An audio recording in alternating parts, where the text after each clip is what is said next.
Hi viewers, இன்னைக்கு நம்ம நிலவுக்கு என்மேல் என்னடி கோபம் படத்துடைய ரிவ்யூ தான் வந்து பார்க்க போகிறோம். தனுஷ் டைரக்ஷனில் பிப்ரவரி 21 வெள்ளிக்கிழமை தேட்டர்ஸ் ரிலீஸ் ஆகிருக்கக்கூடிய ஒரு ராம்காம் ட்ராமா தான் பார்த்தீங்கன்னா இந்த நிலவுக்கு என்மேல் என்னடி கோபம். பிரேமலு மாதிரி ஒரு ராம்காம் படத்தை கொடுக்குறதுக்கு பார்த்தீங்கன்னா தனுஷ் வந்து ட்ரை பண்ணியிருக்காரு. அது சரியாக வந்திருக்கா என்னங்கிறத இப்போ பார்க்கலாம். நீக் படத்துடைய கதை என்னன்னு பார்த்தோம்னா, இந்த படத்தில் கதைன்னு பார்த்தீங்கன்னா பெருசாக ஒன்றுமே இல்லை. நம்ம ரிவ்யூஸில் இது பழைய கதை, படத்தில் ஒன்றுமே இல்லை, கதைன்னு பெருசாக ஒன்றுமே இல்லைன்னு சொல்லுவாங்க. படத்துடைய டைட்டில் கார்டில் பார்த்தீங்கன்னா தனுஷ் இது ஒரு வழக்கமான காதல் கதையில் போட்டார்.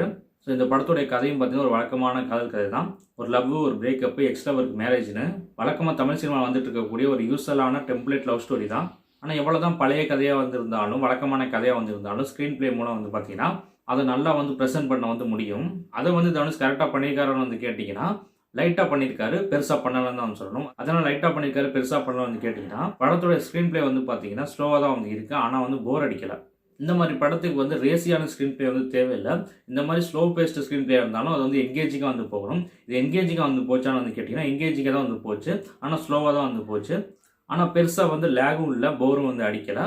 ஹியூமர்ஸ் சூப்பராக ஒர்க் ஆயிருந்துச்சு. ஸோ அதனால் எங்கேயுமே போர் அடிக்காமல் இந்த படத்தை லாஸ்ட் வரைக்கும் உட்காந்து பார்க்க முடிஞ்சிச்சு. படத்தில் மெயின் லீடாக பார்த்தீங்கன்னா தனுஷோட ரிலேட்டிவ் பார்த்தீங்கன்னா ஒருத்தர் நடிச்சிருக்காரு. அவரோட கேரக்டரைசேஷன் பார்த்தீங்கன்னா அப்படியே தனுஷ் இந்த படத்தில் நடிச்சா எப்படி இருக்குமோ அப்படி தான் இருந்துச்சு. தனுஷ் மாதிரியே பேசுறாரு, தனுஷ் மாதிரியே பண்ணுறாரு. பாடி லாங்குவேஜ்லேருந்து வாய்ஸ் வரைக்கும் பார்த்தீங்கன்னா எல்லாமே தனுஷ் மாட்டமே தான் இருந்துச்சு. எதுக்கு தனுஷ் அவர் தனுஷ் மாதிரியே பண்ண வச்சாரோன்னு தெரியல. அதுக்கு தனுஷே நடிச்சிருக்கலாங்கிற மாதிரி தான் தோணுச்சு. மேத்யூ தாமஸ் படம் ஃபுல்லாக பார்த்தீங்கன்னா ஹீரோட ஃப்ரெண்டாக வராரு. கிட்டத்தட்ட அவரும் ஒரு செகண்ட் ஹீரோன்னு சொல்லலாம். அந்த மாதிரி படம் ஃபுல்லாக பார்த்தீங்கன்னா ஸ்க்ரீனில் இருக்காரு. அவரோட பெர்ஃபார்மன்ஸ் எப்பயும் போல சூப்பராக இருந்துச்சு. ஹியூமர்ஸ்லாம் பார்த்தீங்கன்னா சூப்பராக ஒர்க்காக இருந்துச்சு. டைமிங் காமெடிலாம் பார்த்தீங்கன்னா பயங்கரமாக பண்ணியிருக்காரு. அப்புறம் அனிகாவாக இருக்கட்டும், ரம்யாவாக இருக்கட்டும், எல்லாருமே பார்த்தீங்கன்னா ஹீரோயின்ஸ் எல்லாருமே அவங்களோட ரோலை சிறப்பாக பண்ணியிருக்காங்க. டெக்னிக்கலாக பார்த்தோம்னா படம் பிரில்லியண்டாக இருக்குது. சினிமாட்டோகிராஃபியாக இருக்கட்டும், மியூசிக்காக இருக்கட்டும், எல்லா டிபார்ட்மெண்ட்டுமே பார்த்தீங்கன்னா அவங்களோட ஒர்க்கை சூப்பராக கொடுத்துருக்காங்க. ஜிவி பிரகாஷோட மியூசிக் இந்த படத்துக்கு பெரிய ப்ளஸ்னு சொல்லணும். பேக்ரவுண்ட் ஸ்கோராக இருக்கட்டும், சாங்ஸாக இருக்கட்டும், எல்லாமே பார்த்தீங்கன்னா சூப்பராக பண்ணியிருக்காரு. அப்புறம் பெருசாக படத்தில் பார்த்தீங்கன்னா ஸ்டன்ட் சீக்வன்ஸ்லாம் எதுவுமே இல்லை. இது முழுக்க பார்த்தீங்கன்னா ஒரு ராம்காம் ட்ராமா தான் போகுது. படத்தில் மைனஸ்னு சொல்ல போனோம்னா நிறையா சொல்லலாம். படத்தில் மைனஸ் சொல்கிறதுக்கு அவ்வளோ இருக்குது. ஃபஸ்ட்டு முக்கியமாக பார்த்தோன்னா இந்த படம் பார்க்குறப்போ இந்த கதை நம்ம ஊரில் நடக்குதா இல்லை வெளிநாட்டில் நடக்கிறாங்கிற மாதிரி தோணுது. ஏன்னா ரொம்ப எலைட்டாக எடுத்து வச்சிருக்காங்க. இது பார்த்தீங்கன்னா ஒரு 90% ஆடியன்ஸுக்கு பார்த்தீங்கன்னா கனெக்டே ஆகாது. ஒரு யூத்துக்கான படம் ட்ரை பண்ணுறேன்னு சொல்லிட்டு படத்தை ரொம்ப பார்த்தீங்கன்னா எலைட்டாக எடுத்து வச்சிருக்காங்க. எதுவுமே பார்த்தீங்கன்னா நம்மளோட கனெக்ட் பண்ணிக்க முடியாது. அந்த மாதிரி தான் இருக்குது. அப்புறம் நிறைய சீன்ஸ் பார்த்தோன்னா ரொம்ப ஆர்டிஃபிஷியலாக இருக்குது. கொஞ்சம் கூட பார்த்தீங்கன்னா ரியாலிட்டியாக இல்லை. அது பார்த்தீங்கன்னா பெரிய மைனஸாக இருக்குது இந்த படத்துக்கு. அப்புறம் சினிமாத்தனமாக பார்த்தீங்கன்னா நிறைய காட்சிகள் இந்த படத்தில் இருக்குது. அதுவும் பார்த்தீங்கன்னா பெரிய மைனஸு.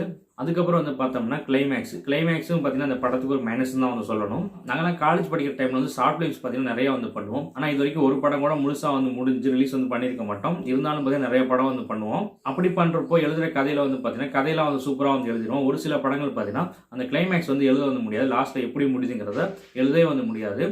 என்னதான் யோசிச்சாலும் அது சரியாக வராது. இந்த மாதிரி ஒரு சிக்கல் இருக்கும்.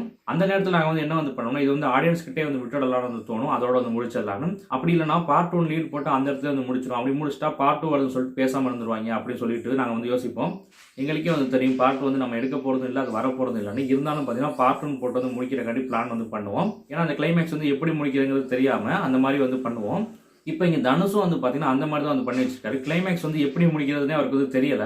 கிளைமேக்ஸ் எப்படி முடிக்கிறதுன்னு தெரியாமல், ஹீரோ யாரு கூட சேர வைக்கிறதுன்னு தெரியாமல், அதை ஆடியன்ஸோட பாயிண்ட் ஆஃப் வியூவாச்சும் விட்டுருக்கலாம். ஸோ அதுவும் கூட விடாமல் பார்ட் 2க்கு லீட் போட்டு முடிச்சிருக்காரு. இந்த படத்துக்கு பார்ட் 2 தேவையே இல்லாத ஒன்று.